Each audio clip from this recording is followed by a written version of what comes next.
Yeah, General, can you hear me? This is Joshua Meserve from the Heritage Foundation. Great. Yes, I can hear you. Okay, great. Well, welcome. Really pleased you can join us this morning. I'm just going to get us started right away if you're ready, General. Yes, I am ready. Thank you very much. Okay, super. Well, welcome everybody.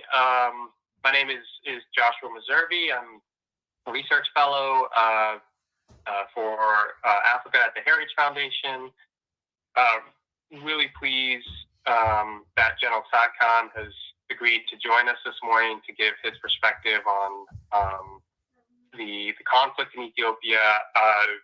I'm going to move very quickly because we have lots of people and not a lot of time. So General Tsadkan, of course, is one of the most important strategic thinkers of his generation in all of Africa, I would say. And he was the first chief of staff of the Ethiopian Defense Forces.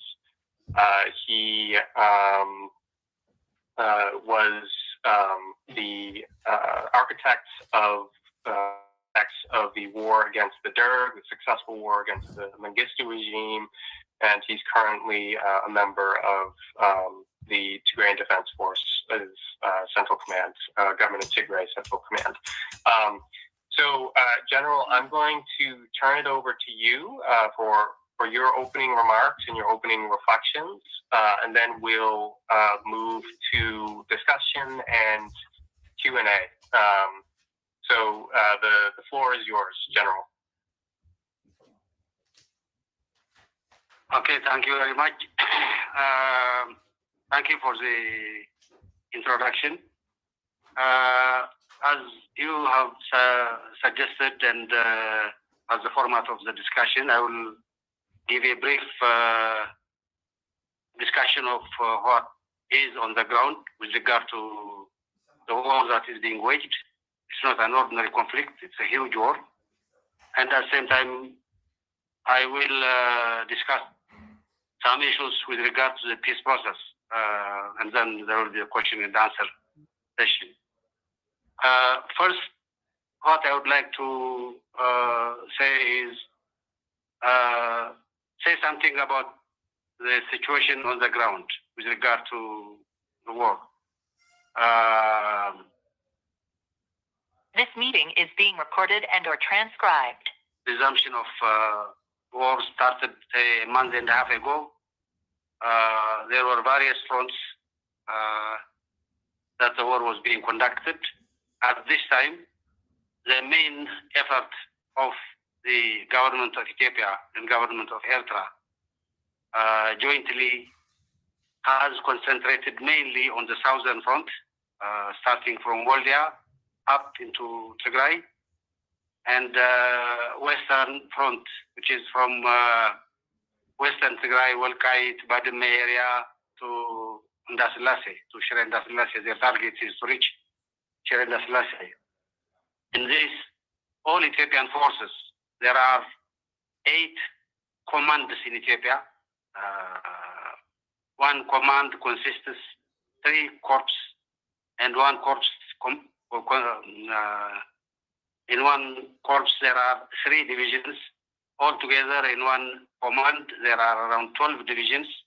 There are 8 commands in the Ethiopian army currently, besides the commando and Republican Guards.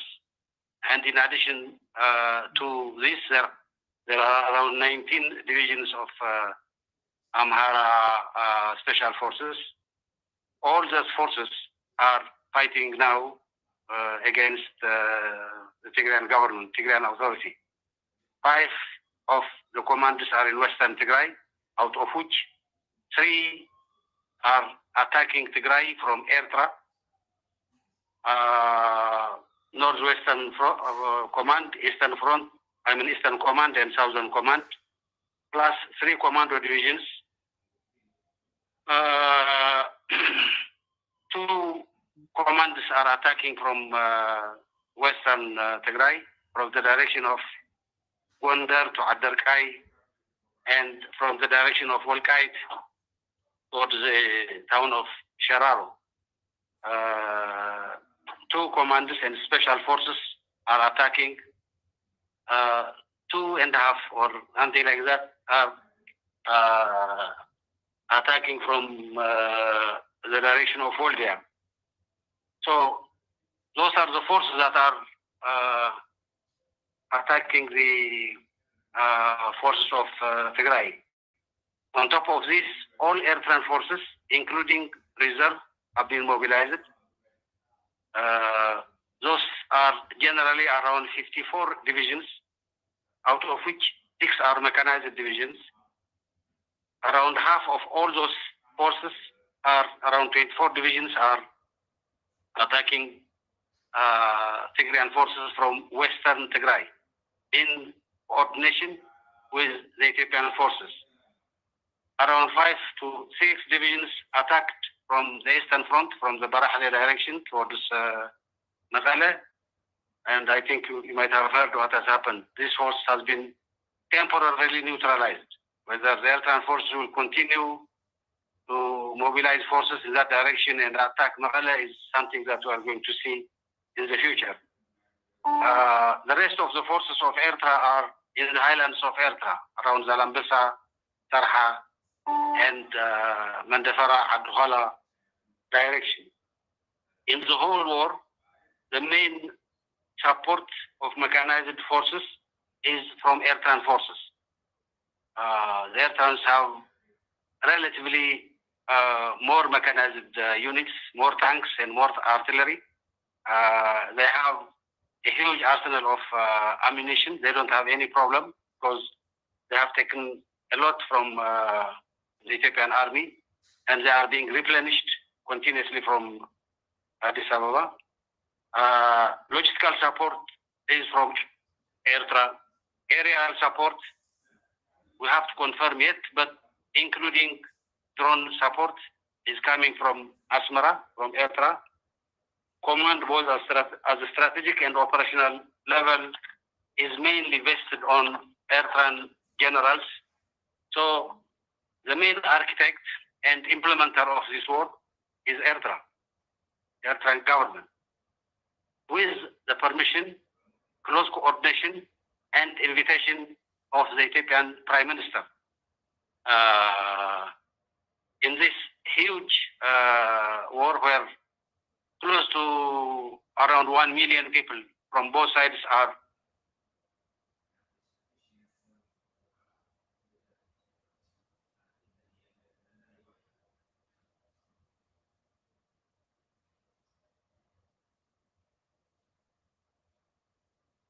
General, you just went on mute. So if you could unmute yourself. How about now? Is it okay? Yeah, perfect. You cut off right after you said there was 1 million men mobilized on each side. Yeah, roughly around close to 1 million, out of which close to slightly less than 1/4 are forces under TDF. The rest are from the other side. In this huge war where we are blocked for the last roughly 3 years, Tigray was blockaded 1 year before the war, and it has continued, especially after the government of Tigray controlled Mekelle. We are left alone with no other option except to fight for our survival. It is a declared intention of both the government of Abiy Ahmed and the government of Isaias Afwerki to finish not only TPLF and its associates, but Tigrayans in general, because of who they are. This war is, in my opinion, a regional war. It has extremely far-reaching implications. If they get their way, the whole geopolitical landscape will change. Isaias will be the boss of the region. He has already brought Abiy Ahmed into his pocket.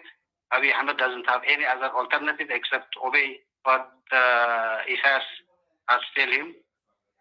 It is public secret that Isaiah's next target is Sudan. So the whole region, if Isaiah could break the resistance of EDF and the Tigrayan people, he is out to dominate the region and implement his version of governance, which is very much known. I don't need to go into that detail.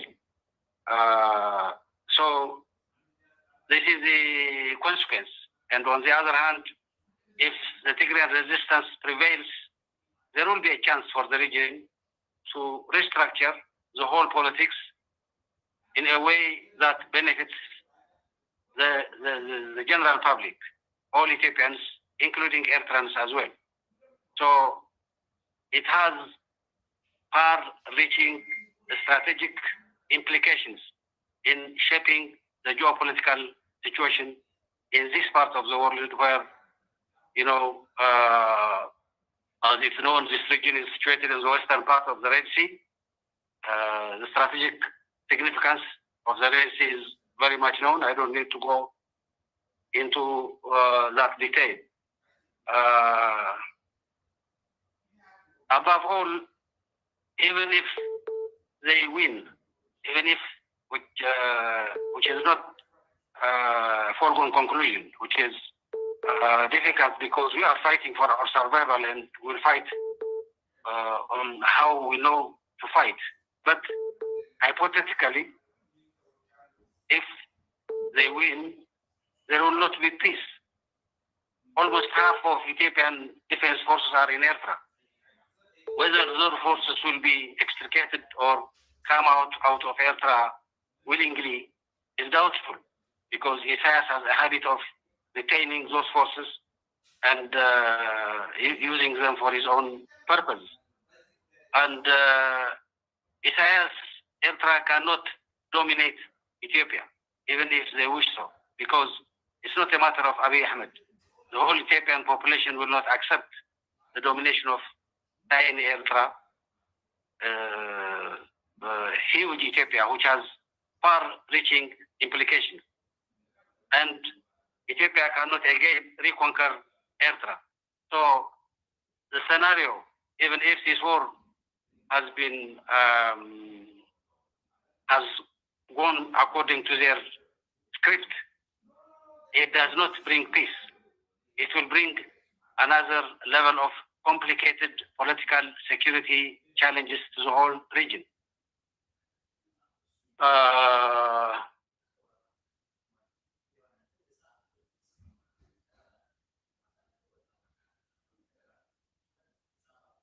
Of course, there are other actors in the region which have come to this region as well. For example, I don't think anybody could predict clearly what the role of the Russians and the Middle Eastern countries will be in this part of the world, because there is a relationship, established relationship. They have their own national interests and geopolitical interests. They will try to use Isaias as a vehicle to further their interests in the region. So not only there will not be peace in the region, but it will be an internationally complicated geopolitical situation because of the strategic nature of the area that we are talking about.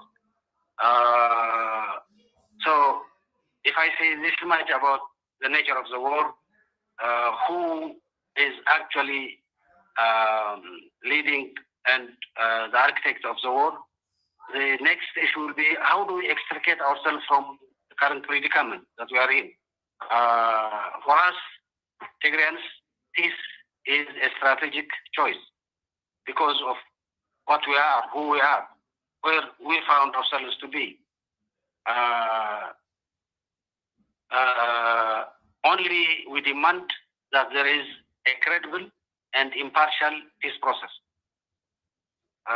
We don't want to be controlled and dominated by other forces. We want to have a fair share of our role in the political dispensation of Ethiopia.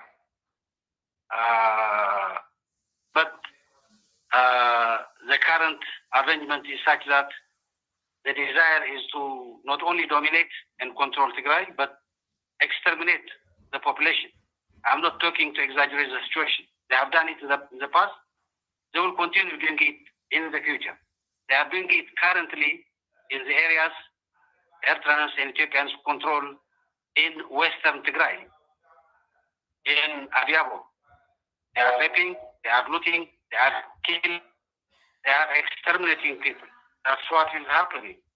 So the only chance left for Tigrayans is to fight for survival or demand a credible and impartial peace process that will resolve the problem.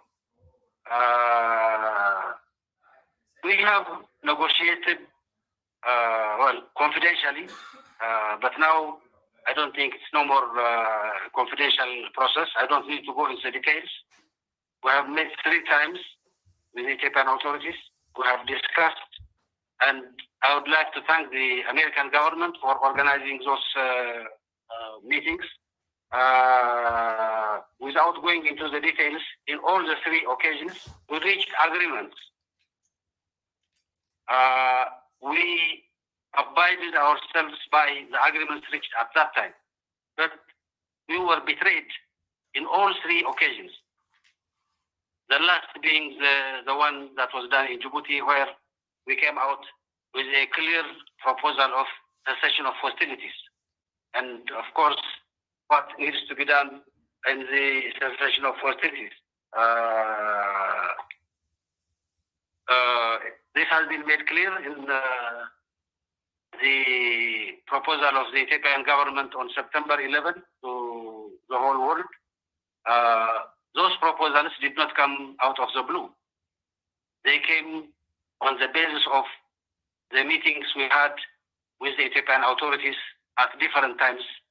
And in most of the issues that we have raised, we have discussed with them and reached some agreement, but betrayed. There is no, up to now, there is no response to our September 11 call for an agreed cessation of hostilities. Our proposal is to end the carnage. We need to start a peace process. The peace process cannot start just simply by saying let's start a peace process. The first thing we have to do is we have to come into a cessation of hostilities. People are shooting at each other. This has to stop. There is a carnage that's being done. This has to stop. The first thing to do this is a cessation of hostilities. As you all know, cessation of hostilities is transitory. It can go to peace or it can go to war. We, from the Tigrayan side, would like it to go into a peace process. We don't want it as a truce. We want it to go into a peace process where we agree a credible and impartial peace process. The objective of the cessation of hostilities has to be to create a conducive environment for the peace process to resume and peace prevail in Ethiopia. To do this, there are certain things that we feel have to be done. Number one, the cessation of hostilities with its clear objective of, putting it to lead us into a peace process. Certain conditions have to be fulfilled. Those certain conditions are conditions that are not negotiable by international law. There has to be unfettered access for humanitarian aid. The services have to resume. They shouldn't have been blocked in the first instance. The constitutional boundary arrangements have to be respected, because this is not only an issue of Ethiopia, but it's an issue of, an issue of Tigray, but it's an issue of Ethiopia as well. It could be discussed in appropriate time, but this has to be accepted as a modus operandi of the government with regard to border issues. Foreign forces has to go out, because in the presence of foreign forces, not only simple spectators, but the main architects of the war, there will not be peace. So during the cessation of hostilities, those forces has to go out. The force that has invited them, is cooperating with them, working with them, has to publicly tell them to go out of Ethiopia, out of Tigray. And there are other two important things that we feel should be fulfilled during the cessation of hostilities. Number one, there has to be a credible and impartial peace process architecture agreed. This peace process architecture has to have within itself, important structures like, mediators, like a group of panelists who mediate the process. Those have to be credible and agreed by both parties. And if there is no agreement on by both parties, there are mechanisms to resolve this. There has to be international guarantors, simply to see the process go through and be finalized. More than that, the peace process needs a safeguard, to be safeguarded, because there are external actors who doesn't want this process to hold. The international guarantors have to give guarantee to the whole peace process, and at the same time secure the peace process itself, diplomatically, economically, whatever it takes. There has to be international experts who advise on the integrity of the peace process.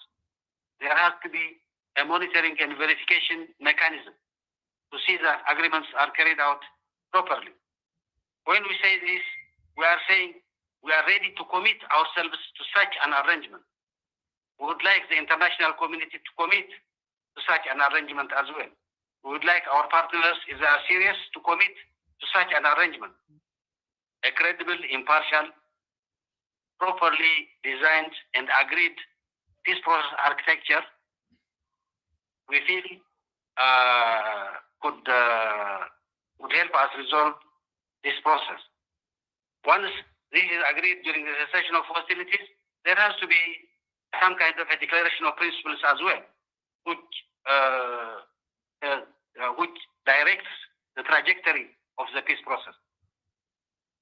The parties have to agree to certain principles to go into and respect in order to continue the peace process. Those are the demands you ask.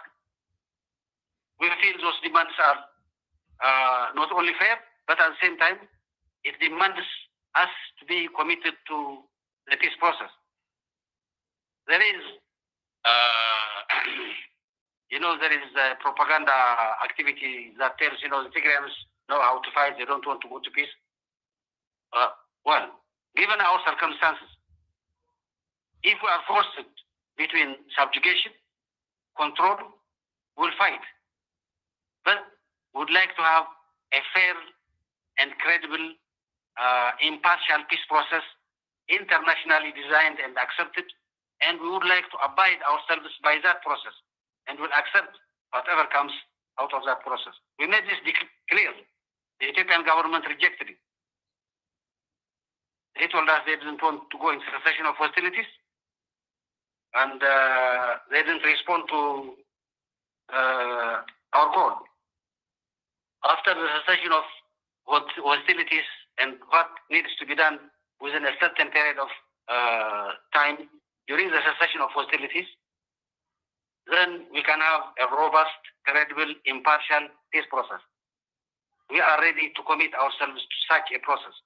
We are ready to commit ourselves to an agreed cessation of hostilities. I would like to say something about, the Africa. We have agreed on African-led process, but this shall not be, meant a carte blanche to African Union to impose whatever they think is a proper peace process upon us. It has to be discussed and agreed between the parties, not only between us, but between us and the Ethiopian government as well. Up to now, we haven't heard anything from the African Union. Nobody has contacted us. Rather than designing a robust, credible, impartial peace process, the issue has become Mr. Obasanjo. Our misgivings on the African Union And our opinion on Mr. Obasanjo has been made clear. With all our misgivings, we have accepted the Continental Organization, but we haven't changed our position on Mr. Obasanjo. We don't want to make Obasanjo an issue. What we are saying is, let's have a credible, impartial, robust peace process architecture in place, and then we take it from there. And there are modalities and traditions for this kind of a process to be put in place.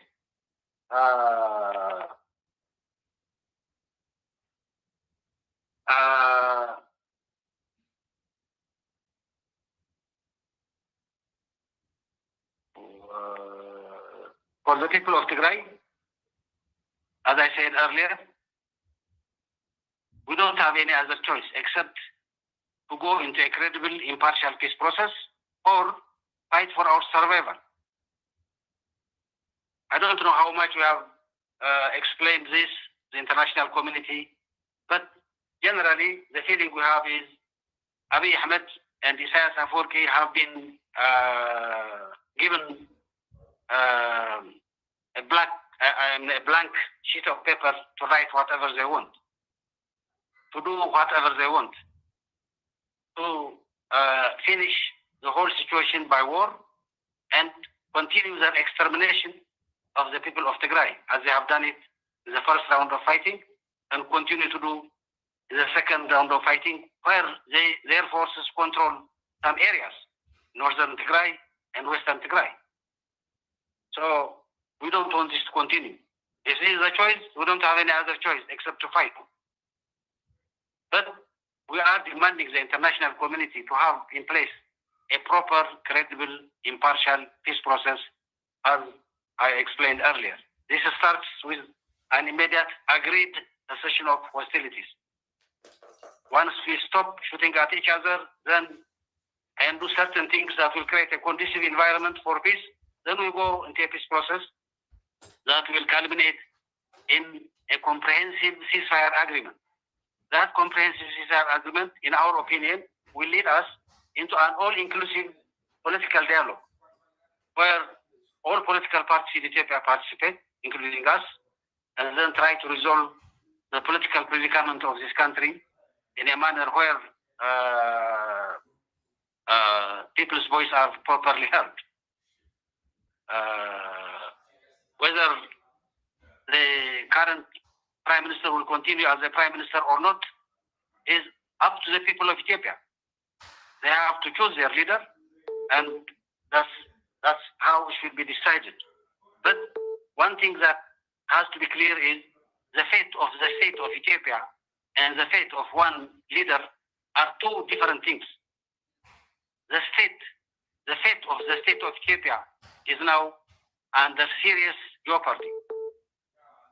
We are begging, let's go into a peace process and try to save the state of Ethiopia.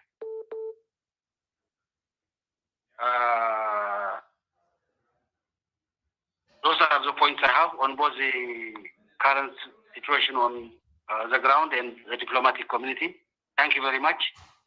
I will respond to some of your questions. Thank you.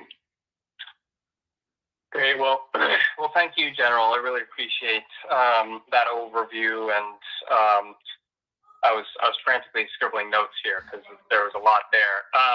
I'll start with just one quick question. For those of you who have questions yourselves, you can use the hand raise emoji, and then I'll call on you. So General, could you talk a little bit about the coordination between the Eritreans and the Ethiopians? Have you seen any sort of tension in that relationship, or from your perspective, has it been fairly seamless?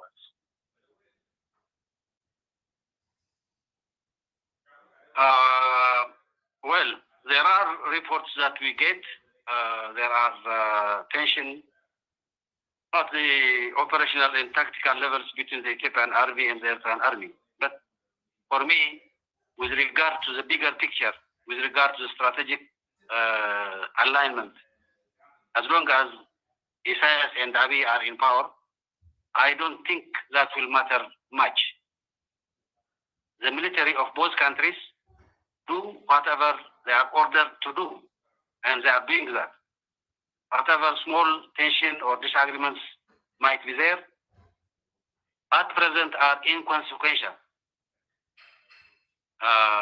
So that's how I see it. Great, thank you. So I'm going to start calling on people for questions. Please identify yourself before you ask your question. I also just wanted to remind people, as I stated in the email, this is on the record and it is being recorded. So just a reminder for you all. So we will go to Tibor. Okay, General, thank you very much again for joining us. Josh, can you hear me? Okay. General, from your description of the military situation, I can imagine that Prime Minister Abiy and Isaias would feel like that they have an advantage, and every day goes further to their advantage. Can you realistically anticipate that there is a way open for the Tigrayan forces to still have a victory, or at most to protect Tigray? I mean, we all know how difficult the terrain is in Tigray and how impossible it is for a invading army to hold it. So if you have to maintain the military posture, are the Tigrayan defense forces capable of doing that? Again, thank you for joining us. Over.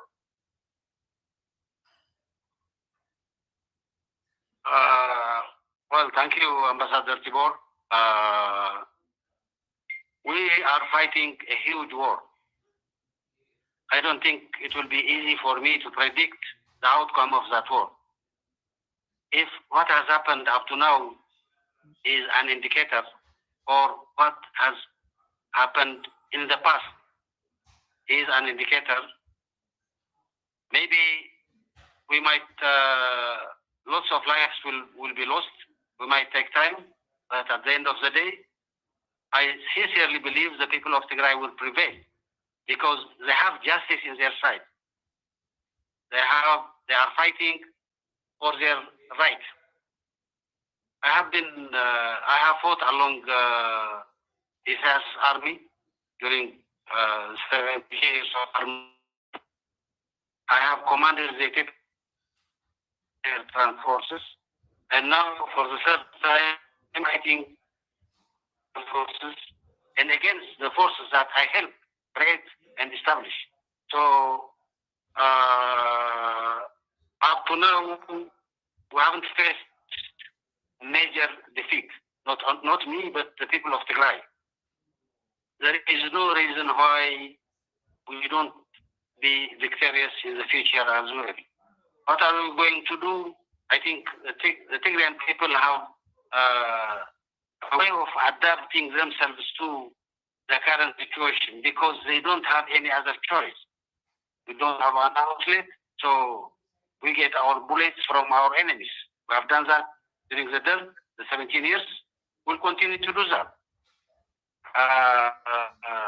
Our food and provision was being provided by the Tigrayan people, however meager it might be. It will continue to be like that. And Tigrayan soldiers are not, don't have much in terms of luxuries, if I may call it that way. So, lots of lives will be lost. It will be bad. So it's better to go into a peace process and resolve it peacefully. But if we have to fight, we know how to adapt the fighting and we'll continue fighting. And at the end of the day, since we are fighting for justice, for our rights, for equality, the Tigrayan people didn't ask for anything. They just elected their own government, and Isaias and Abiy came and started the war. It's not whether the first bullet was shot by Tigray or doesn't matter. The strategic preparations were finalized. So the choice for the people of Tigray is to fight and survive or succumb situation is not the ordinary type of, accepting defeat. It is total extermination. That's what they do. That's their professed aim. Their ideologists, everybody else is doing. I'm saying that there's propaganda in every aspect. So they are not giving us any other chance except to fight the finish. And if we are forced to fight the finish, we better come with solutions that will help us make the enemy not able to defeat us. That is so what I'm saying is nobody can predict the outcome of. Sorry, am I online? Hello? Hello? Hello, do you hear me? Yes, we can hear you. Okay, fine, thank you. Yeah, sorry. Anyway, my mic was not We working. hear you. That's why what I would say. We have to adapt based on our experience so far, and then try to survive as people, even when we are left alone by the international community. That's the case up to now.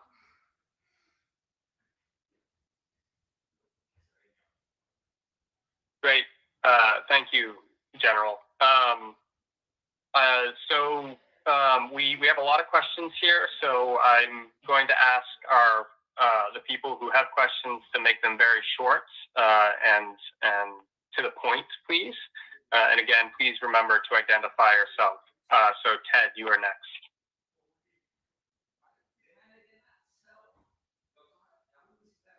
Thank you, Joshua. My question will be very brief. My name is Tewodros Turfe. I am the chairman of the Amhara Association of America. It's an advocacy group here in the United States. General Tsadkan, in the TPLF's most recent statement on cessation of hostilities, the TPLF has no longer set preconditions on the issue of Al-Qaeda. We believe this is a positive development and hope this is a sign that TPLF has finally accepted the current status quo and historical administration of Al-Qaeda and Raya. As an organization, we have issued multiple statements condemning all human rights violations by all belligerents and have demanded unfettered humanitarian access for all Ethiopians. However, our organization, international human rights organizations, and many media outlets by both Ethiopian and Western have documented gross human rights violations committed by TPLF militias in what amounts to a genocide, including massacre of thousands of Amhara civilians, rape of thousands of Amhara women, millions of Amharas displaced, blocking aid to areas within Amhara region held by TPLF, and destruction of civilian infrastructure. And similar crimes have been committed against Afar civilians by the TPLF militias. How does the TPLF envision a lasting peace between Amharas, Afars, and Tigrays while the TPLF forces continue to commit war crimes? Thank you. Number one, for the record, the government of Tigray, by the way, I'm not a member of the TPLF. I'm a member of the government of Tigray. The position of the government of Tigray is not to accept the status quo. The position is things have to go back to November 2020, status quo ante. The administration has to come to Tigray. Displaced people, about 1,200,000 of them, have to go back to their place, resume their normal life.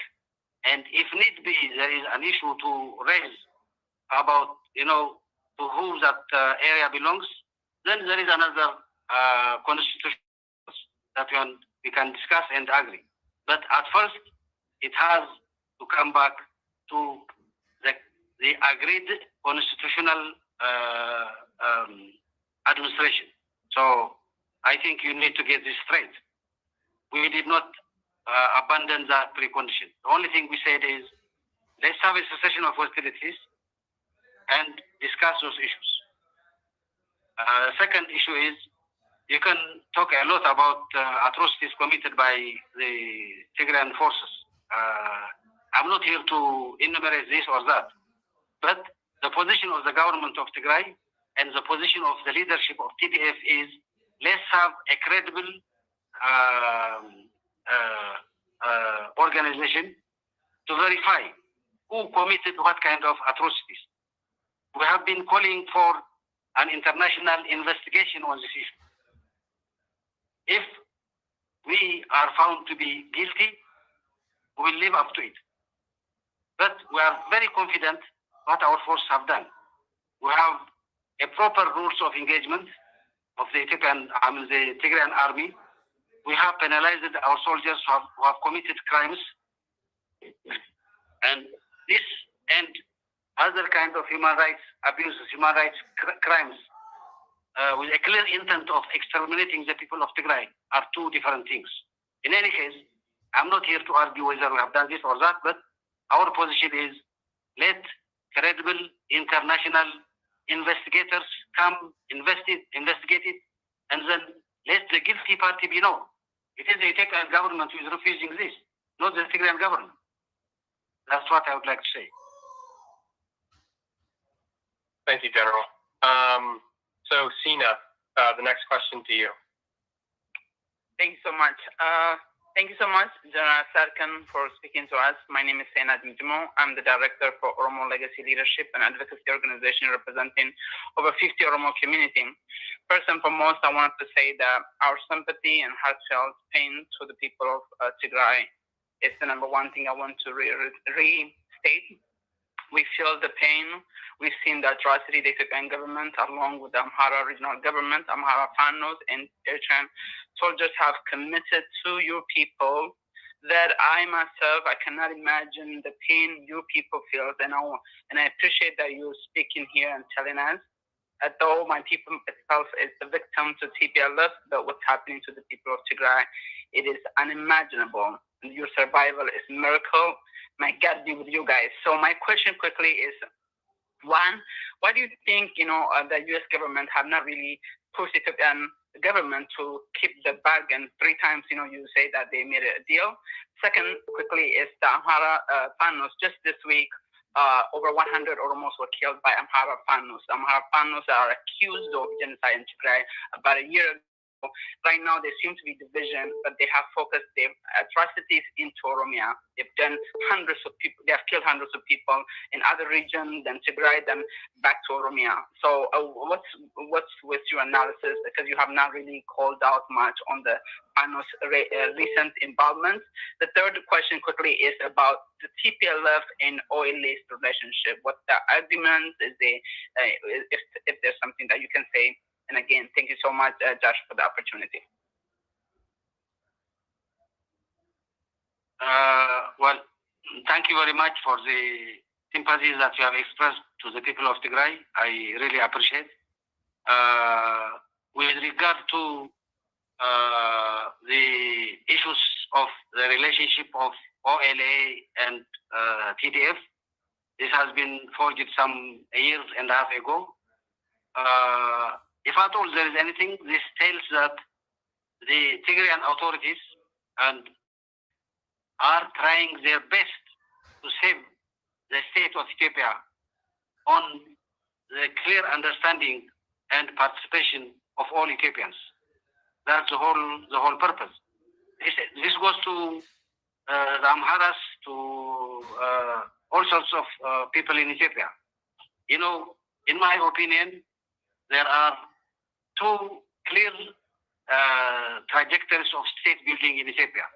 One is the multinational federal democratic system, which has been established by the victory of the APRDF, with all its problems and excesses.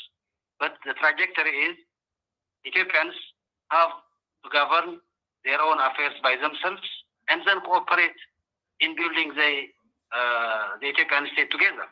The other one is they say, no, we have to have a centralized state where other people shall not be allowed to administer their own affairs by themselves.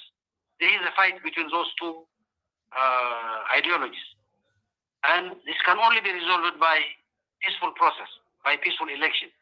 If the Ethiopian people elect not by force, but by voluntary democratic process to go into a unitary system, then that's one way of building the Ethiopian state. Or the other one is the other aspect as well. I know what I would like to say is the relationship of the OLA and the TDF or the Tigrayan authorities is based on this multinational federal constitutional arrangement, and it will continue to be so. This does not exclude anybody. It includes anybody who have this vision of building an Ethiopian state that will gradually evolve into a strong state. So I do really sympathize with the atrocities that are being committed in Oromia as well. And by the way, these atrocities are happening anywhere, not only in Oromia and Tigray, but in many parts of Ethiopia where there is an opposition to the Ethiopian central government. And I thank you very much. Thank you, General. Go to Terry next. Thank you, Josh, and thank you, General Tsadkan, for that detailed briefing. This is Terrence Lyons from George Mason University. I want, in some ways, my question is takes off on the last two questions as well, but let me phrase it a little bit differently. What I kept writing down when I was listening to you and then underlined and then put stars next to was the phrase credible, impartial, and robust peace process. I mean, credible and robust, I think, are clear. Robust, you talked about the need for guarantors and peace process architecture. What is not as clear to me is what you mean by impartial. And let me put my question directly this way. Is it the government of Tigray's position that support for the 1995 Constitution is the impartial position? Or does the government of Tigray see this as a highly contentious position in which other actors to the conflict do not accept? Thank you. Thank you, Mr. Terrence. And our position, the position of the government of Tigray is any peace process that shall go forward has to accept, in our opinion, it is, of course, contingent to our other partners to accept this as well, has to accept the 1995 Constitution as a basis for resolving the conflict in Ethiopia. We don't see it as impartial. Well, I know there are other forces who say this has to be scrapped. Well, this has to be scrapped on the basis of the will of the Ethiopian people. It shall not be scrapped by means of arms. That's where the problem comes. If this is put into a verdict of the Ethiopian population, it gives all chances of amending it, see the experience so far, and then develop it. Or other parties might say it's not for us, and we shall go our own way. So, but if I have clearly understood your question, I don't see it as impartial. I see it as a basis for resolving the problems in Ethiopia, not only in Tigray, but in other parts of Ethiopia as well.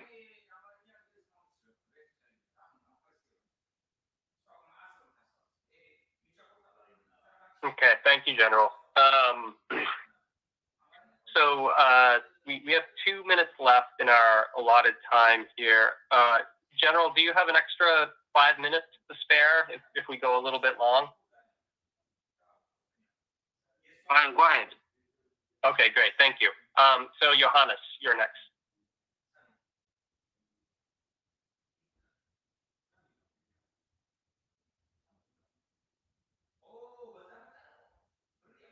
I need to unmute Johannes.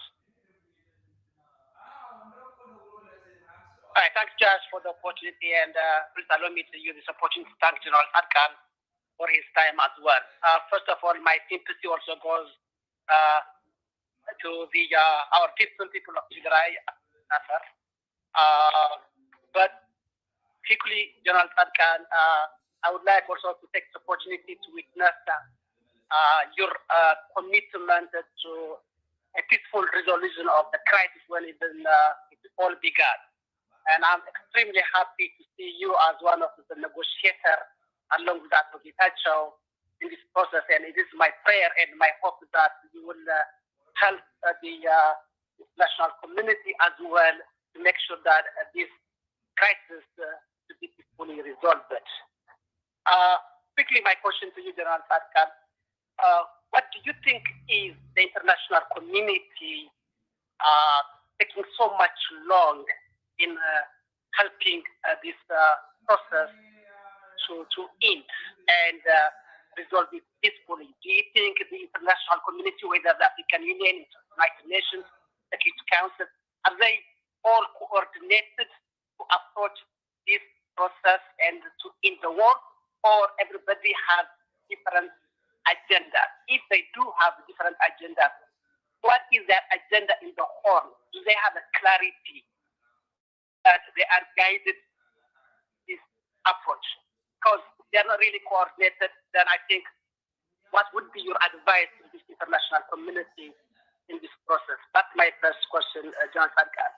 And I'm extremely again happy that to hear you say how committed you are not only to address the issues in Tigray, but also overall in the country. Your commitment to saving Ethiopia is really, really highly appreciated.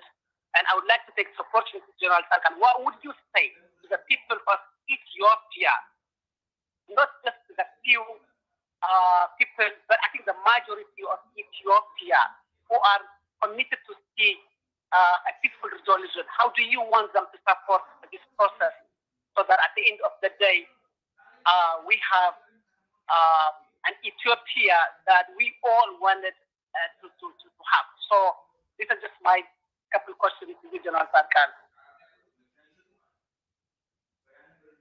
Well, thank you very much, and nice to see you again in such an arrangement. In any case, for the people of Ethiopia, what I would like to say is, let's stop this madness. Let's stop this war. Let's agree on cessation of hostilities and discuss our differences, resolve our differences peacefully. I very much know there are so much divergent opinions on the future of Ethiopia, how the Ethiopian state should be managed and developed. This is something that we have to discuss among ourselves and resolve it peacefully. We might not agree on all issues, but as normal in the rest of the world, if there is a genuine participation, then the other issues on the basis of the current constitution could be resolved. I don't need to go into the details of the political discussion because that's a huge issue that has to be faced when we reach there.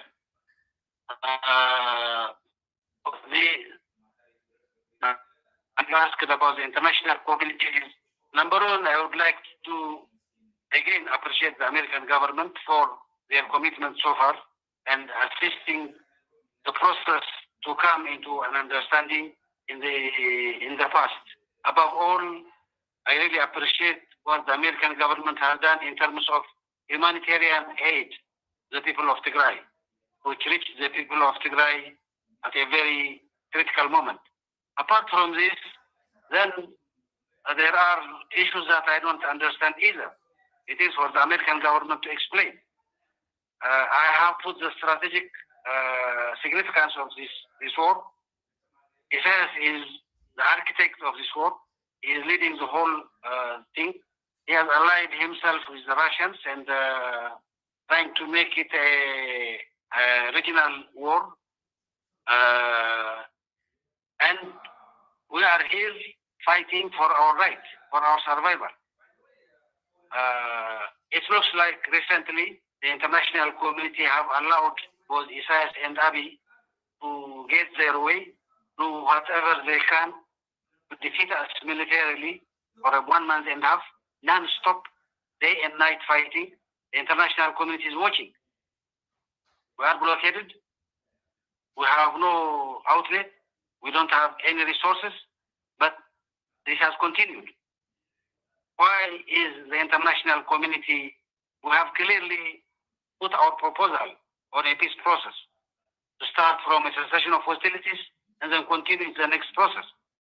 But there is no strong reaction to make it happen.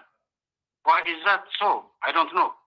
It is for the international community to respond, to see, and do something.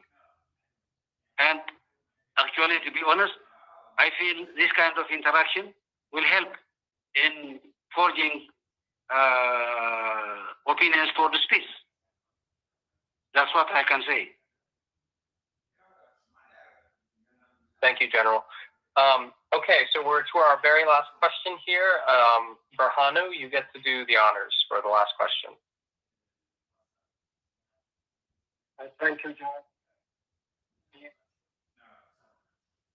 I don't hear you well.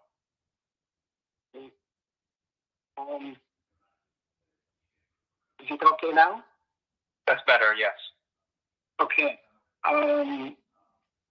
First, General, thank you for your time. Knowing you recognize me or not, knowing your position before, I'm sorry that you are trapped in this situation. Because you were a peacemaker, not a general before the war. Having said that, I, regardless who is the feeling, I want you to know that an Afar, a Tigray, or an Amara, we all are Ethiopians. We are really happy over this. Now, with that, I have a couple of questions. Question number one, some of the conditions used of the peace process in what, such as the free to 2020 and some other. In other words, clearly our people. Yeah, Berhanu, I'm sorry. It's very difficult to hear you. Can you get as close to the mic as possible, maybe, and just very quickly give your question? Okay. Can you hear? No. No? I think you're having a microphone problem, perhaps. Yeah. I'm sorry, I can't hear him as well. Yeah, I don't think anybody can. Berhanu, do you want to try one more time? And if that doesn't work, we'll just have to wrap up, I think. Well, I tried.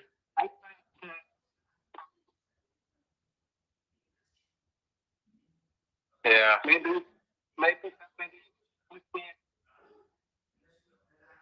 can you? Yeah. So, no, you're not on mute. It's just the microphone is very foggy and difficult to hear.